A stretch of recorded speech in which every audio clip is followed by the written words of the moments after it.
नमस्कार, the editors talk में आपका स्वागत है। मैं हूं सुशील शर्मा।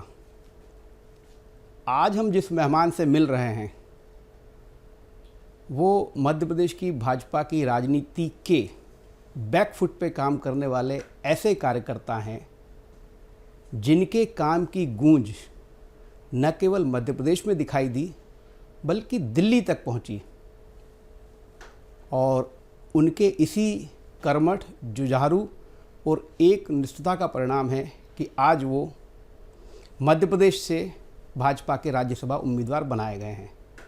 ये तो हो गया रजनीश अग्रवाल जी का परिचय, लेकिन पहली बार मुझे भी लग रहा है कि मैं किसी मेहमान का इंटरव्यू नहीं कर रहा हूँ बल्कि एक मित्र का इंटरव्यू कर रहा हूँ। तो वो इंटरव्यू वाली फीलिंग मुझे लगता है कि दर्शकों को भी नहीं लगेगी।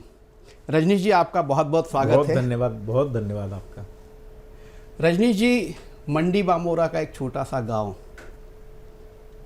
और फिर राजनीति का सफ़र। क्या परिवार में कोई राजनीतिक पृष्ठभूमि थी? कैसे आपको राजनीति की तरफ खिंचाव गया? देखिए, परिवार में तो दूर दूर तक कोई राजनीति करने का सवाल ही नहीं है। मेरे पूरे खानदान में किसी ने राजनीति नहीं की।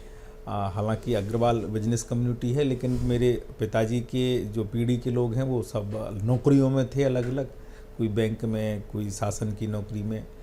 और जो मेरी पीढ़ी के हैं वो ज़रूर अलग अलग काम धंधे, प्राइवेट और दुनिया भर के अलग अलग प्रकार के कामों में रहे, लेकिन राजनीति में कहीं कोई नहीं रहा। मैं विद्यार्थी परिषद में काम करता रहा। विद्यार्थी परिषद में काम करते करते कब अनायास, अचानक और यूं कहूं कि एक्सीडेंटली राजनीति में आ गया, मुझे भी पता नहीं चला। रजनीश जी, एबीवीपी वाला जो आप बता रहे हैं उसमें भी आपकी रुचि कैसे हुई? क्या कौन है आपको एबीवीपी की तरफ ले जाने वाले? संघ में काम करता था, संघ में शाखा भी लगाता था मंडी बामोरा में। तो 88-89 का वो दौर था जब राम जन्मभूमि आंदोलन चल रहा था जी। तो स्वाभाविक है कि उस समय मुद्दे के आधार पर भी प्रमुख जुड़ा हुआ, फिर कई सारे पहलुओं पर जानकारी हुई तो और ज़्यादा गहरा होता गया।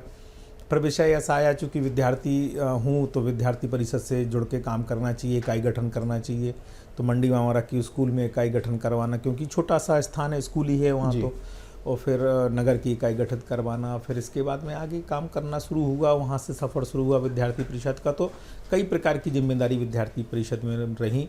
विद्यार्थी परिषद का प्रदेश मंत्री भी निर्वाचित हुआ जी। तो अलग अलग भूमिकाएँ बनती गई।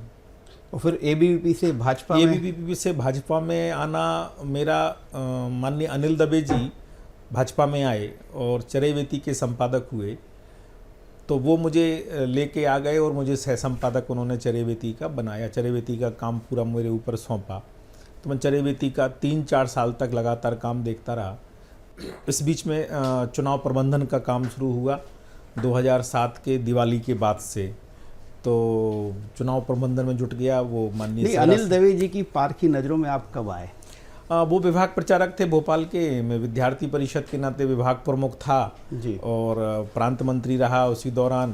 तो उनके साथ में, सानिध्य में, उनके मार्गदर्शन में काम करता था, चूँकि विद्यार्थी परिषद में, और वो संघ के विभाग प्रचारक।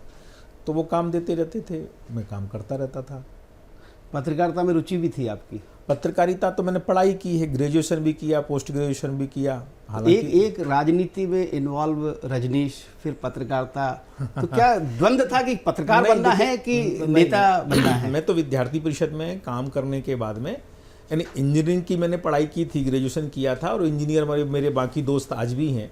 लेकिन इंजीनियरिंग से हट के पता नहीं क्या हुआ कि मेरा मूड पत्रकारिता की तरफ चला गया। तो इंजीनियरिंग की पढ़ाई पूरी की, लेकिन पत्रकारिता में चला गया। और पत्रकारिता में पढ़ाई करने के बाद में काम भी ढूंढा, तलाशा, कुछ भोपाल में भी और कुछ दिल्ली में भी रहा। लेकिन कुल मिला के पत्रकारिता में चूँकि नियति को स्वीकार नहीं था, लिखने पढ़ने का काम रहा। चरैवेती मैंने कहा कि 4-5 साल वहाँ सह संपादक रहा। बड़ी पत्रिका बीजेपी की है।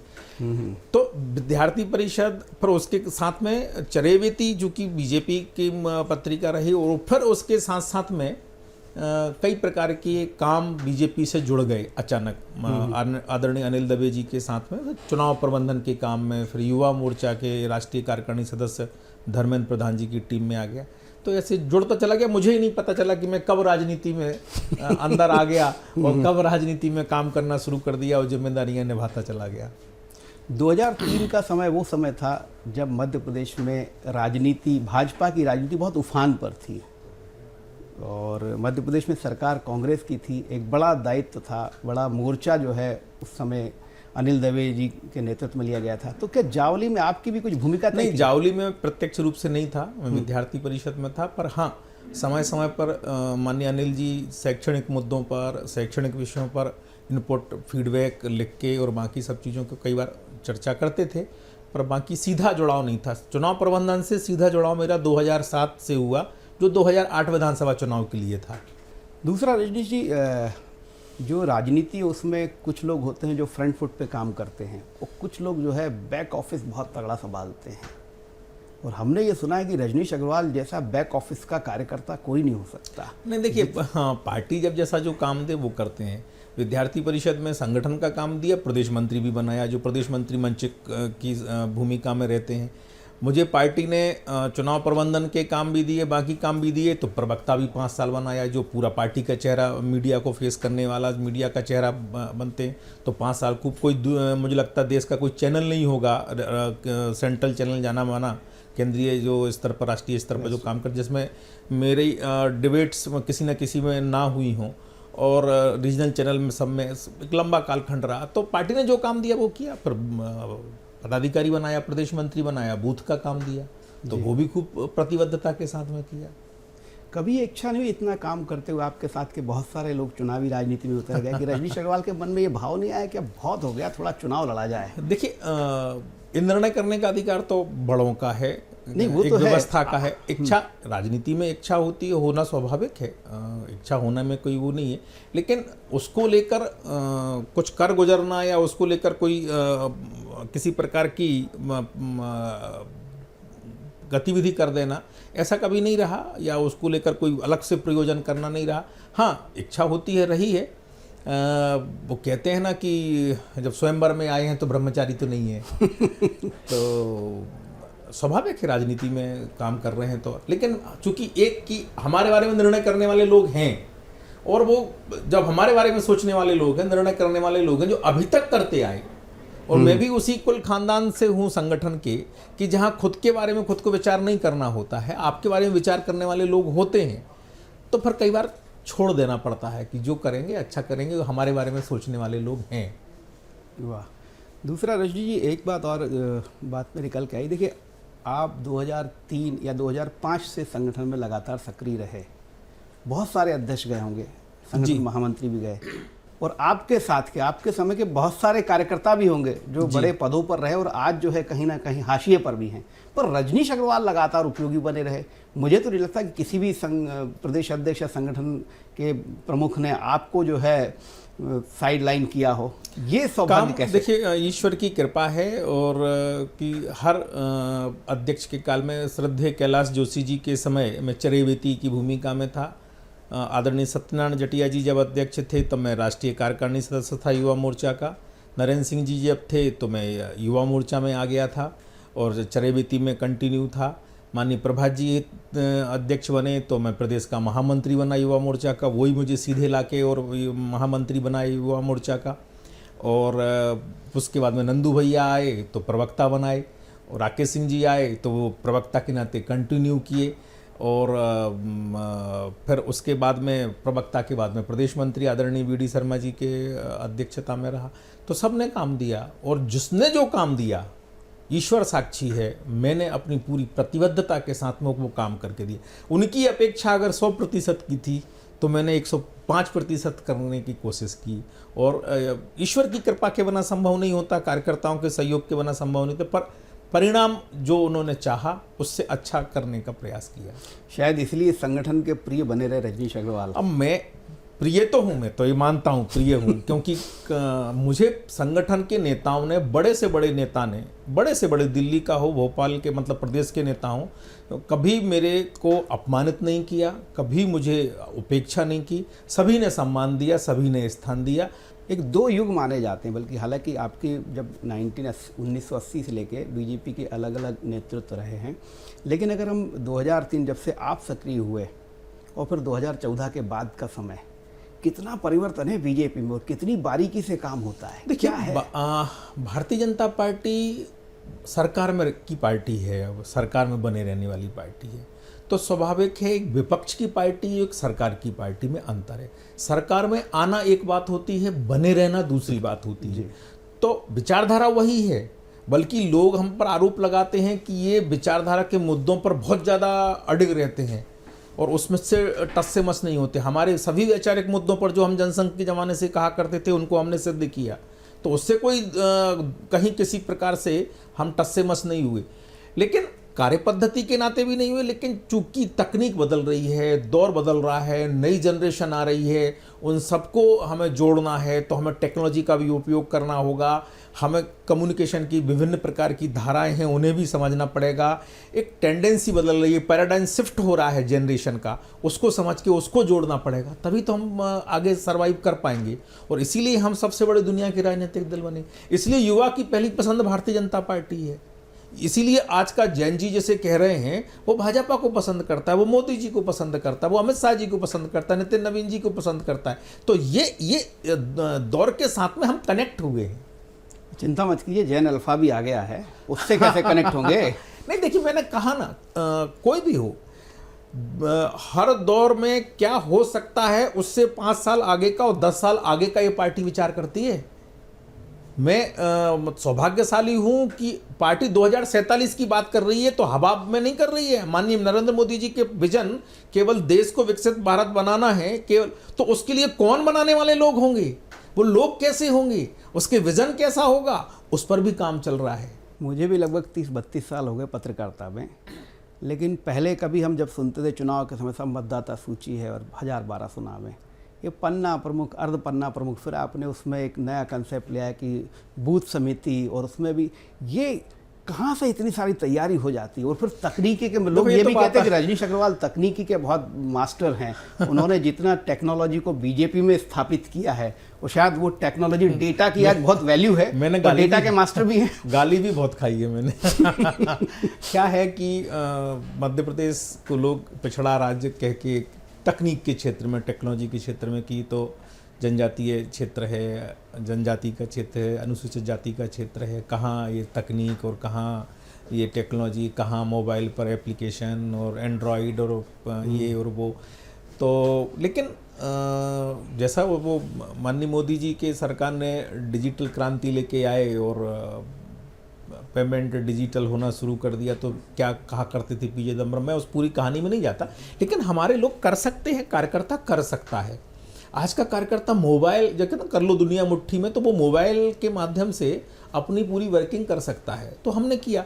देखिए, चुनाव के समय केवल बूथ पर काम होता था, चुनाव के समय बूथ के कार्यकर्ताओं को टच किया जाता था, लेकिन बूथ का कार्यकर्ता वैचारिक रूप से मजबूत बने, वो कनेक्ट हो, उसको रिस्पेक्ट, रिकॉग्नाइजेशन और रिस्पॉन्सिबिलिटी मिले, इसकी तैयारी, वो पूरी तैयारी वो करने का काम माननीय वीडी शर्मा जी प्रदेश के अध्यक्ष थे।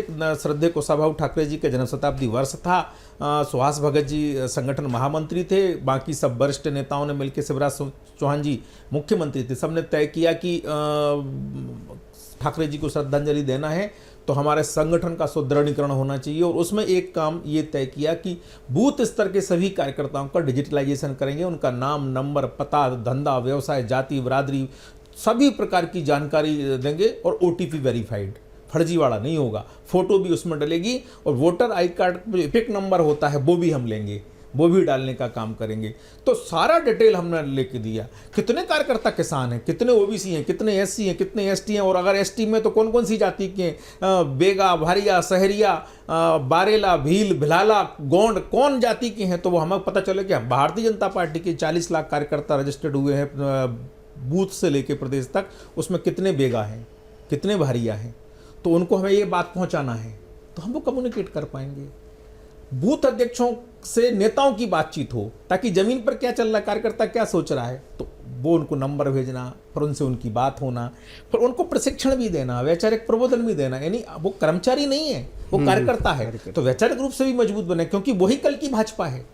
तो बूथ अध्यक्ष का नहीं बना भाई, राष्ट्रीय स्तर का कोई पदाधिकारी आ रहे, बूथ अध्यक्ष के यहाँ भोजन होगा, बूथ अध्यक्ष के यहाँ चाय होगी, बूथ अध्यक्ष के यहाँ घर पे जाएंगे, उसकी नेम प्लेट लगी बूथ अध्यक्ष भाजपा, और हमारे वरिष्ठ कई नेता रहते थे एडमेंट कर, अरे भाई साहब इतना ही वोट मिलता है, आप क्या करना। तो वहाँ नए लोगों को खड़ा करना, स्थापित करना, बूथ समिति बनाई, पन्ना प्रमुख अर्ध पन्ना प्रमुख बनाए, तो उन्हीं को मिलकर बड़ी संख्या हो गई।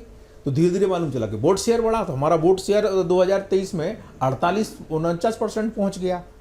ये सामान्य घटना नहीं है, मतलब लगभग 8-9% वोट शेयर बढ़ना ये सामान्य घटना नहीं थी। सरकार में और जब लोग कह रहे थे कि पता नहीं सरकार आएगी कि नहीं आएगी, उस दौरान हमने कहा था, आपके कई संवाददाता इस बात के साक्षी हैं, हमने कहा था कि वोट शेयर हमारा 45% से ऊपर जाएगा, और कहाँ जाएगा हमें भी नहीं पता। विपक्ष भी इसी तरीके की तैयारी करता है, लेकिन उनके उसमें बहुत सारे झूठ होते हैं। रजनीश अग्रवाल ने भी जब ये काम देखा होगा तो बहुत सारे झूठ तो पकड़े होंगे।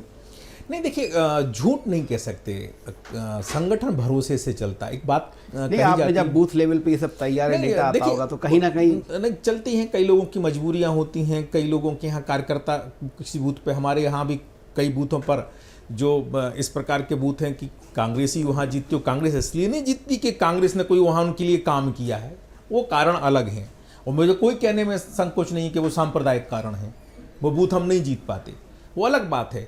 तो वहाँ हमारी बूथ समिति नहीं बन पाती, वहाँ हमारे कार्यकर्ता नहीं होते, वो जो होते हैं वो कोई काम उतना कर नहीं पाते, उसका परिणाम नहीं आ पाता। तो इसमें हमें सच्चाई को जानना पड़ेगा, समझना पड़ेगा। संगठन विश्वास से चलता है और प्रशासन अविश्वास से चलता है। ये जो लोकोक्ति है, मुझे लगता है कि इसको समझने की आवश्यकता है। दूसरा, जब आपका संगठन पर्व चला था तो शुरुआत में तो लग रहा था कि जो आपको लक्ष्य दिल्ली केंद्रीय नेतृत्व से प्राप्त हुआ है वो ही मुश्किल होगा पूरा, क्योंकि हमने उसके पिछले समय के संख्या देखी थी। तो जब आपके पास पहली बार वो लक्ष्य आया तो आपको लगा नहीं कि कैसे संभव होगा, और फिर आप 1,73,00,000 तक पहुंच गए। देखिए क्या है कि हमारा नेटवर्क था, जब हमारी बूथ समिति थी, पन्ना प्रमुख थे, अर्धपन्ना प्रमुख थे, तो हमें भरोसा था। केंद्र ने हमसे अपेक्षा की है ना, तो हम पूरा करेंगे। एक बैठक में हमारे केंद्रीय नेतृत्व ने हमसे कहा था, अरे यार मध्य प्रदेश के लिए क्या है, ये तो आसानी से कर सकते हैं। तो हम लोग इतना विश्वास था, इतना विश्वास था केंद्रीय नेतृत्व को, आप लोग कर लोगे, हमें पता है आप लोग कर सकते हो। तो हमारी पूरी टीम, प्रदेश अध्यक्ष जी सबसे कहा, तो हम लोग तो चुप थे, क्या कर सकते हैं, क्या करना है, तो किया और हुआ। मतलब नाम पते नंबर, लोग कहते हैं कि भाई मिस कॉल से जोड़ रहे हैं, कोई को भी जोड़ लेंगे, कोई को भी कर लेंगे। भाई साहब, अपना नाम पता और डिटेल कोई यूं ही नहीं भर देता, इसका मतलब है कि वो बीजेपी को पसंद कर रहा है, इसीलिए बीजेपी से जुड़ने के लिए अपनी जानकारी साझा कर रहा है, क्योंकि ये उसी को भरना है। बहरहाल रजनीश अग्रवाल जी, एक सवाल ये भी कि देखिए 2013 का चुनाव हुआ, जब आप सक्रिय राजनीति में आ गए और अच्छा खासा पद और कद हो गया। 13 का चुनाव, 14 का लोकसभा चुनाव, फिर 18 का विधानसभा, फिर 19 का लोकसभा, फिर 23 का विधानसभा, 24 का लोकसभा। रजनीश अग्रवाल को ये सब समय निकल जाने के बाद लग रहा था कि 2026 एक गुड लक होगा। देखिए, मैं तो घर पे था, मस्ती में था, आनंद में था, जब मुझे एक पत्रकार ने बताया। अच्छा, आपको पहला फोन पत्रकार ने बताया? मतलब आप इतने निश्चित थे कि अपना तो नाम ही नहीं बना। पत्रकार ने बताया तो मैंने कहा यार हंसी ठिठोली मत करो, मस्ती मजाक मत करो, बंद करो, फालतू की बातें मत करो। तो मेरे से जब वो पढ़ता था तो उस समय वो जूनियर रहे मेरे से, तो अरे आप मेरे के सीनियर है, मैं आपसे क्यों झूठ बोलूँगा, आप लिस्ट भेज रहा हूँ, आप लिस्ट देखिए। मैंने लिस्ट देखी तो मैंने कहा यार लिस्ट आजकल फर्जी भी चलती हैं सोशल मीडिया पर। तो मैंने उनको ये मतलब तकनीकी के जानकार तकनीक पे विश्वास भी नहीं करते। मैं तकनीक पे भरोसा है, लेकिन तकनीक पे क्या डाला है, किसने क्या भरोसा है। तो मेरी प्रदेश अध्यक्ष जी से इस बीच में बात हुई, प्रदेश अध्यक्ष जी ने मुझे बधाई दी। तो उसके बाद में मुझे कंफर्म हुआ कि हाँ मेरा ही नाम है, और फिर सबके सामने तो ये मुझे एक भरोसा था कि इस पार्टी में, जो ये पार्टी जिस तासीर की पार्टी है, इसमें आपकी चिंता करने वाले लोग हैं कि आपको क्या करना है, क्या कैसे करना है। और मैं अलग ढंग से कहूँ इस बात को कि मैं बड़ा राजनीति आध्यात्मिक भाव से करता हूँ। जो काम मिला है उसे करे चलो, करना ही है, ये कर्तव्य है, क्योंकि ये खुद की मंशा से कर रहा हूँ, मैंने कोई बॉन्ड नहीं भरा है, खुद की इच्छा है। और बाकी इन्वेस्टमेंट है कोई मेरा, ऐसा जान के करता तो मैं तो कब का छोड़ चुका होता। तो मैंने कोई इन्वेस्टमेंट किया है और इसका कोई परिणाम मुझे किसी रूप में मिलना चाहिए, ऐसा मैंने कभी नहीं सोचा। मैं इन्वेस्टमेंट नहीं कर रहा हूँ, निवेश नहीं कर रहा हूँ जो मैं आउटकम की चिंता करूँ। मैं समर्पण भाव से काम कर रहा हूँ। मेरी ये अपनी खुद की प्रतिबद्धता है कि मुझे इस पार्टी में काम करना है, तो करे चल रहे थे, किए चल रहे थे। अब भाजपा बहुत बड़ी हो गई है, बहुत वरिष्ठ नेता हैं, बहुत काम किए हुए नेता हैं, मेरे से ज़्यादा काम किए हुए पारखी भी हैं, बड़े तो हैं, पारखी हैं। नहीं, नेतृत्व तो मेरा देवतुल्य है। मैं बार बार कह रहा हूँ नेतृत्व मेरा देवतुल्य, क्योंकि कार्यकर्ता अगर देवतुल्य है तो कार्यकर्ता ही नेतृत्व है, तो नेतृत्व तो मेरा देवतुल्य है। अगर नेतृत्व देवतुल्य नहीं होता तो ऐसे निर्णय इस भारतीय जनता पार्टी में नहीं होते। भारतीय जनता पार्टी दुनिया की सबसे बड़ी पार्टी नहीं होती, तीसरी बार केंद्र में और कई राज्यों में सरकारों में नहीं होती। रजनी जी, आपको एक मित्र ने फ़ोन करके बताया, आपको उम्मीदवार बनाया गया, आपको अध्यक्ष जी से कंफर्म भी हो गया। आपने फिर सबसे पहले ये बात किसको बताई? मुझे बताने का मौका ही नहीं मिला। मेरे घर पर सभी आप मीडिया के बंधु खड़े थे। नहीं, परिवार में किससे साझा की? मैं कह रहा हूँ ना कि परिवार तो यहीं था, सब साथ में ही रहते हैं, सब पत्नी बच्चे सब यहीं थे, बाकी सब यहीं। परिवार की क्या प्रतिक्रिया थी? परिवार भाव भेल थे सबको, तो मतलब निशब्द थे, कोई कुछ कहने की स्थिति में नहीं थे, सब अलग प्रकार का भाव था।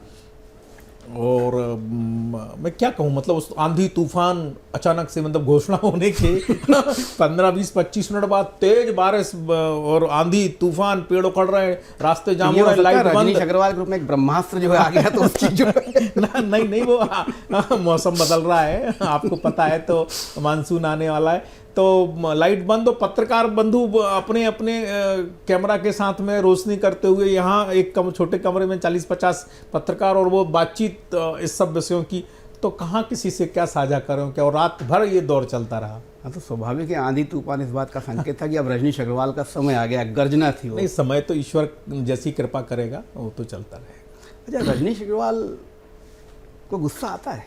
बहुत आता है, बहुत आता है। किस पर? जब काम परफेक्शन के साथ ना हो तो गुस्सा आता है। पता नहीं कैसी लत लग गई है, और इतनी लत नहीं होना चाहिए कि परफेक्शन के। उसका अफसोस भी करते हैं, मतलब गुस्से का अफसोस होता है कई बार गुस्से का। मैं कई बार क्षमा प्रार्थी भी होता हूँ। मैंने बूथ विस्तारक अभियान के दौरान कई जिलाध्यक्षों पर, कई बूथ प्रबंधन के जिला प्रभारी महामंत्रियों पर कई बार बहुत गुस्से में बात की कि नहीं, ये नहीं हो सकता, परिणाम चाहिए अपने को, क्यों नहीं हो रहा, बाकी जगह काम हो रहा है तो आपके यहाँ क्यों नहीं हो सकता।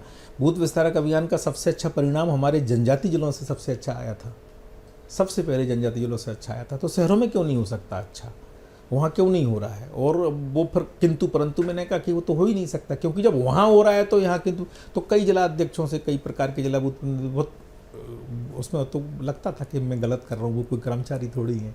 अच्छा, जैसा कांग्रेस में छत्रपों की बहुत ज़्यादा मतलब पार्टी में उनकी ज़्यादा चलती है, या उनको तवज्जो भी ज़्यादा मिलती है, स्वाभाविक है आपके यहाँ भी ये तो नहीं है, लेकिन सांसद विधायकों का एक नेटवर्क होता है। तो जब आप ये बूथ पे अपनी कमेटी बनाते हैं, तो क्या इनका हस्तक्षेप भी आपको परेशान करता है? काम नहीं, सहयोग करता है ये तो खुद, क्योंकि अल्टीमेटली ये चुनाव में मददगार होते हैं। तो ये नेटवर्किंग जो होती है उनको लाभ ही देने वाली होती है चुनाव में। कभी कोई किस्सा याद आ रहा हो? नहीं, ऐसा कभी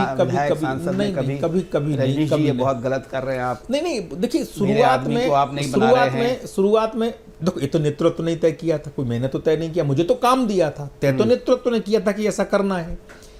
तो बाकी शुरू में लगता था कहाँ टेक्नोलॉजी का ये सब क्या होता है, संगठन ऐप एप्लीकेशन जो है वो एक संगठन ऐप बना दिया आपने, सबको डिजिटलाइज कर रहे हैं, इससे क्या होगा, क्या है ये सब चीज़ें, इनसे कोई चुनाव लड़ा जा सकता है। ये कुछ लोगों की रहती है, वो हर दौर में होती है ऐसी, जब तकनीक बदलती है, चीज़ें बदलती हैं। लेकिन उन्हीं ने किया, उन्हीं ने फिर चुनाव में सहयोग भी लिया, उन्हीं ने बहुत कुछ दौर का आने के बाद तो उनको लगा होगा कि परिणाम के पहले भी वो समझ गए थे उसका लाभ। और जब बातचीत होना शुरू हो गई, कुछ क्षणों में मैसेज पास होने लगे, जब कनेक्टिविटी उनकी भी बनने लगी, तो सबको लगने लगा कि ये तो अद्भुत काम हो रहा है। दूसरा, रजनीश जी, जब आप राजनीतिक काम नहीं कर रहे होते हैं तब रजनीश अग्रवाल क्या करते हैं? वो कुछ दिनों बाद बताऊंगा, मैं कुछ दिनों बाद बताऊंगा। कुछ सुना है लेखन वगैरह बहुत आपका चल रहा है? चलता रहता है, करते रहते हैं, कुछ करने का प्रयास कर रहे हैं, मुझे लगता है बहुत जल्दी कुछ। चूँकि अब आने वाले दिनों में आप राज्यसभा सांसद के टैग आपको लग ही जाएगा, आज उम्मीदवार हैं, कल सांसद हो जाएंगे, मंडी बामोरा एक विचित्र स्थिति वाला कस्बा है। आधा सागर जिले में, आधा विदिशा जिले में। तो मन में आपके भी तो होगा कि इसको विदिशा ले जाना है कि इसको सागर ले जाना है, कुछ सोचा है? नहीं, देखिए ये तो नेतृत्व को पता है, बहुत अच्छे से बताया हुआ है। मेरी स्वयं की बातचीत भी हुई है, माननीय मुख्यमंत्री जी के ध्यान में भी है, माननीय प्रदेश अध्यक्ष जी के भी ध्यान में है, इस पूरी संगठन की ध्यान में पूरे लाए हुए हैं। उसका एक आयोग बना है, आयोग के सामने दस्तावेज भी गए हैं। तो मुझे लगता है कि जब ये जनगणना का काम पूरा होगा उसके बाद में, चूंकि अभी सब फ्रीज कर दिए हैं, अभी जो जस प्रशासनिक इकाइयाँ जो हैं वैसी जस की तस रहेंगी। जनगणना के बाद फिर ये जो घटाना जोड़ना होगा, तो दस्तावेज सब जमा हो गए हैं। तो मुझे लगता है अच्छा होगा। इच्छा क्या है? मैं पार्टी की जो इच्छा उस समय की जो व्यवस्था है, क्योंकि मैं उस स्थिति में नहीं हूँ कि अपनी इच्छा बताऊं, पर मैंने जहाँ बतानी थी वहाँ बता दी। यहाँ नहीं बताएंगे? नहीं, वो मैं व्यवस्था का पालन करना अच्छा होगा और अच्छा मतलब जनता के लिए कल्याणकारी होगा। क्योंकि आप जो है जो पहला सत्र आएगा उसमें आप स्वाभाविक दिखाई भी देंगे, हम लोगों को तो बहुत खुशी है ही।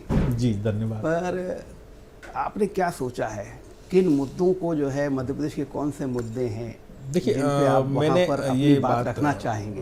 एक बात मैंने कही, एक तो पार्टी एक फ्रेमवर्क बनाती है कि कौन से मुद्दों को आपको उठाना है, किन मुद्दों पर बात करना है, क्या अपेक्षाएं आकांक्षाएं, क्योंकि ये दलीय लोकतंत्र है, कोई मैं इंडिपेंडेंट सांसद नहीं हूँ। तो एक फ्रेमवर्क, स्वाभाविक एक विचारधारा तो रहती ही है, लेकिन संगठन के भी अपने गोल होते हैं, पार्टी के भी अपने गोल होते हैं।